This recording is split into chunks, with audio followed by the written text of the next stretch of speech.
सायन्सचा सिलेबस संपला. कसं काय अजून तो 50% सिलेबस राहिला नाही. मग दिवाळीनंतर अगं दिवाळीनंतर आम्ही 7वीत शिकणार. हे कसं काय शक्य आहे? 7वीत गेल्यानंतर तर 7वीत शिकणार ना.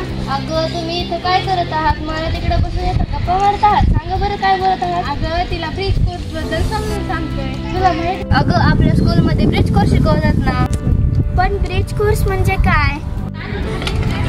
अगं मला माहित आहे, मी सांगतो.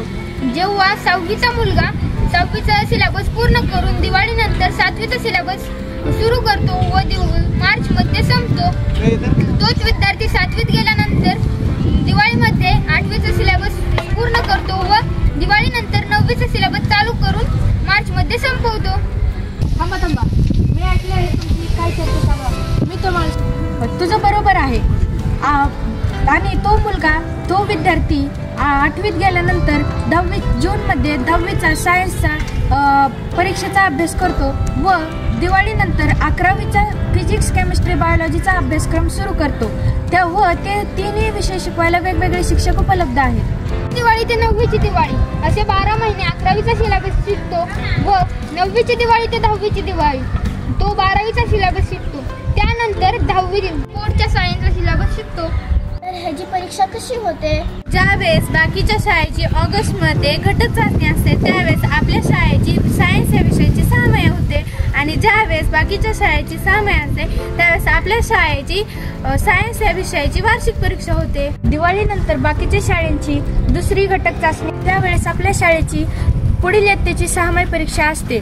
ज्यावेळेस बाकीच्या शाळांची त्या इयत्तेची वार्षिक परीक्षा असते त्यावेळेस आपल्या शाळेची पुढील इयत्तेची वार्षिक परीक्षा होते.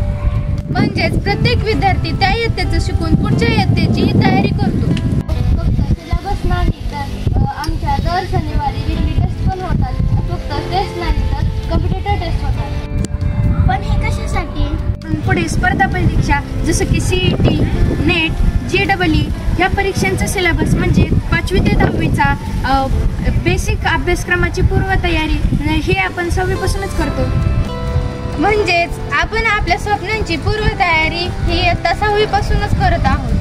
पण ह्याचे लेक्चर कसे होतात? बाकीच्या स्कूलमध्ये सायन्सचे एकच लेक्चर होते पण आपल्या स्कूलमध्ये सायन्सचे 3 लेक्चर होतात. बायोलॉजी, केमिस्ट्री आणि फिजिक्स. म्हणजेच एका महिन्यात जर 25 दिवस शाळा सुरू राहिली तर बाकीच्या शाळांची मात्र 25 लेक्चर होतात पण आपल्या शाळेची मात्र सायन्सचे 75 लेक्चर होतात.